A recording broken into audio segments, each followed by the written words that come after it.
உங்க மனசுல என்னதான் நினைச்சிட்டு இருக்கீங்க? நானும் 7-8 மாசமா ஃபாலோ பண்ணிட்டு இருக்கேன். எந்த பதிலும் சொல்ல மாட்டேன்றீங்க.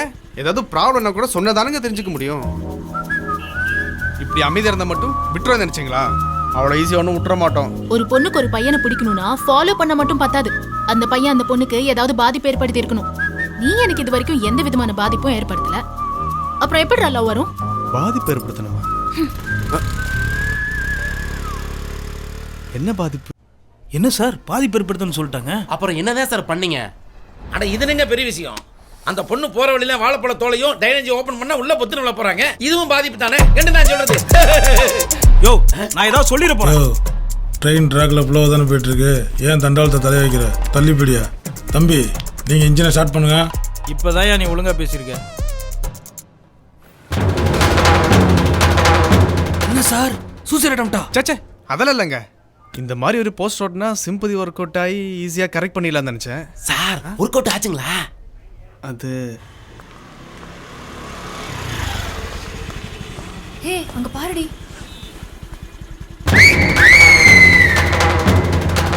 அவன் கேடிடி. வா. நீ சொன்ன சரிதான். வழக்கமா பார்க்கவாவது செய்வா. அன்னைக்கு கண்டுக்காம அவ பாட்டு போயிட்டா. இந்த ட்விஸ்ட் நான் எதிர்பார்த்தேன். ஆனா கெஸ் பண்ற மாதிரி தான் இருக்கு. நான் என்ன சொல்றேன், நீங்களே டெட் பாடியா படுத்துட்டு ஒரு மாலையும் போட்டுட்டு ஊதுபத்தியும் கொளுத்திட்டு ஒரு 10 பேர் அட்மாஸ்பியர் நிக்க வச்சுக்கீங்க. ரியலா இருந்திருக்கும் அந்த பொண்ணு ஒர்க் அவுட் ஆயிருக்கும். இந்த காலத்து பொண்ணுங்கெல்லாம் ரொம்ப உஷார் பாஸ். சார் நீ கம்மியா இருக்க மாட்டியா? ஒரு லாஜிக் மிஸ்டேக் சொல்ல விட மாட்டேங்கிறாங்களே. ஏய் நீங்க சொல்லுங்க சார், அப்புறம் என்ன நடந்துச்சு? அப்புறம் கொடுத்தா பாருங்க செம்ம ஷாக். அங்க பாருடி.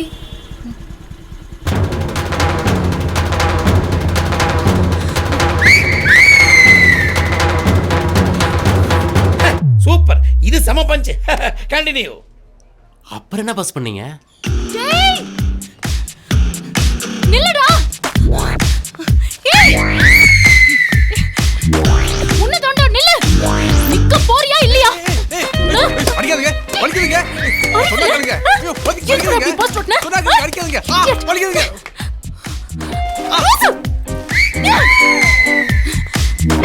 ஏங்க ஏங்க உங்களதாங்க.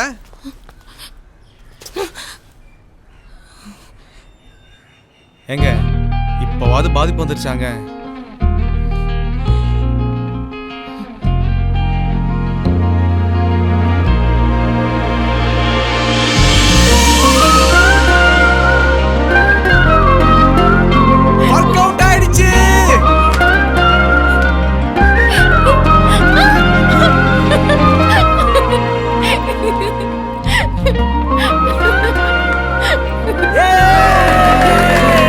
சூப்பர் சார், செம லவ் சார். வாழ்த்துக்கள் சார், வாழ்த்துக்கள். வாங்க கை கொடுங்க சார்.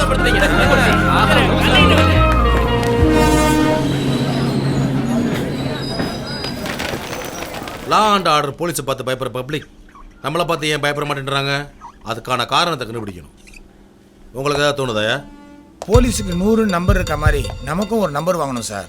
அதான் நம்மளுக்கு 182 ஒரு நம்பர் இருக்குல்ல சார். அதுல யாருமே கம்ப்ளைண்ட் பண்றல சார். அப்படியே கால் வந்தாலும் ட்ரெயின் எப்போ வரும் எப்போ போகும் கொட்டாம்பட்டி குடுவாஞ்சியில் நிக்குமான்னு கேட்டு தொந்தரவு பண்றாங்க சார். சார் காலையில பிடிச்சி சாயந்தரம் விடுறதுனால தான் எவனும் பயப்பட மாட்டான் சார். முதல்ல எஃப்ஐஆர் போற ரைட்ஸ் வேணும் சார். அப்பதான் லா அண்ட் ஆர்டர் போலீஸுக்கு பயப்படுற மாதிரி நமக்கும் பயப்படுவாங்க sir. Correct sir. Tamil Nadu, Kerala, Karnataka, Andhra southern ரைட்ல ஃபுல்லாவே நாங்க லேடிஸ் 100 பேர் தான் சார் இருக்கோம். அதை முதல்ல இன்க்ரீஸ் பண்ணோம். ஆமா சார். யோ சார் இன்னைக்கு இப்படிப்பட்டவங்க பயந்தாலே நமக்கு பாதி வெற்றி. பாதி வெற்றி என்ன, முழு வெற்றி. போய் செக் பண்ணிட்டு வாயா. Okay sir.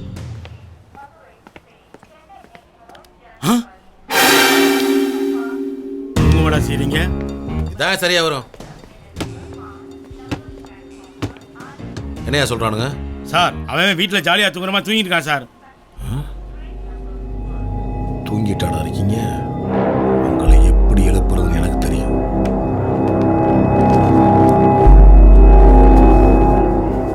இதையா இதை கொண்டு போய் அங்கே ஓப்பன் பண்ணி வை. சரிங்க சார்.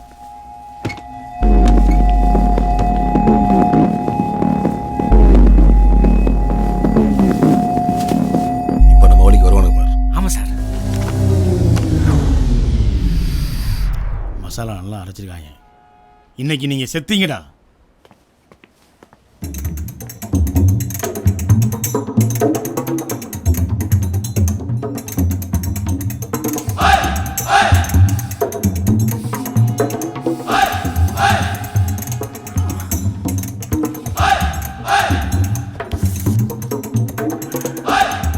ஓ டைரக்டர் டைரக்டர் ஏந்திரியா என்னையா பயங்கரமா பசிதியா பிரியாணி வாடை வந்த உடனே மௌன உனக்கு பசிக்க ஆரம்பிச்சிருச்சா?